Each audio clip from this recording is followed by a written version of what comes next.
You know something is wrong. You've known for a while. People around you can see it. Maybe you can too in your clearest moments. But you can't leave. Or you leave and go back.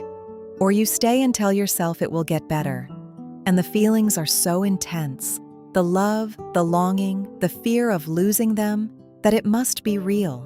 It must mean something. But what if the intensity isn't proof of love?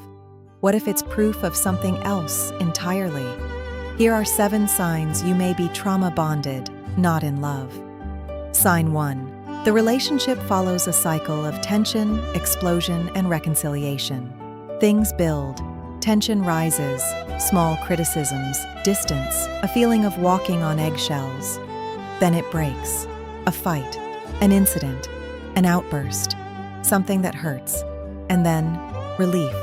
Apologies, warmth, promises. The person you fell for comes back, and everything feels okay again, until it builds again. This cycle, tension, explosion, reconciliation, is one of the clearest markers of trauma bonding.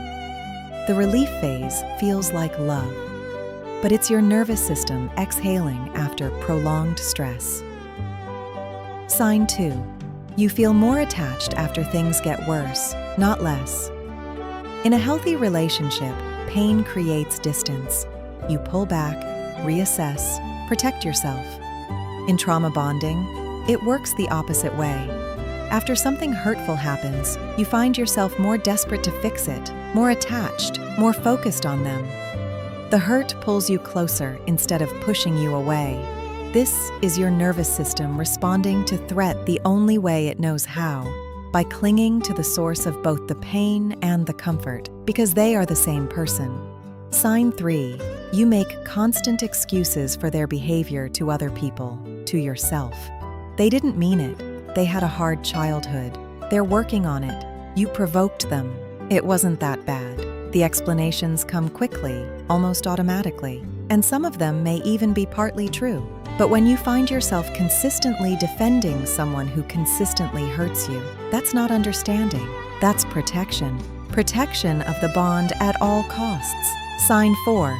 You feel unable to leave, even though you know you should. This is the one that confuses people the most, including you. You're not stupid. You can see what's happening. You've read about it, maybe even named it. But the thought of actually leaving brings a fear so physical it stops you. Fear of being alone. Fear of what they'll do. Fear that no one else will ever feel this intense.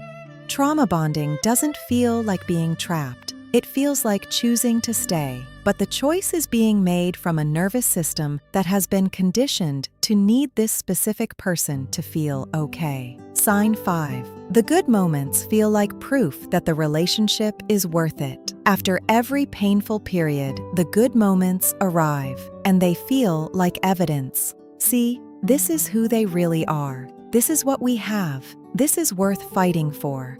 But in a trauma bond, the good moments aren't evidence of a healthy relationship. They're the reward phase, the part of the cycle that keeps you in it. The highs feel higher because the lows have been so low.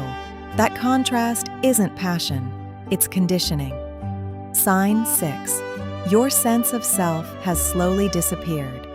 Who were you before this relationship? What did you enjoy? What did you believe? What were your boundaries? In a trauma bond, identity erodes quietly. Your world shrinks to the relationship. Your moods follow theirs. Your sense of what's normal gets recalibrated to whatever this relationship has made normal. You may not have noticed it happening. It rarely does. But looking back, there's a version of you that existed before, and they feel far away.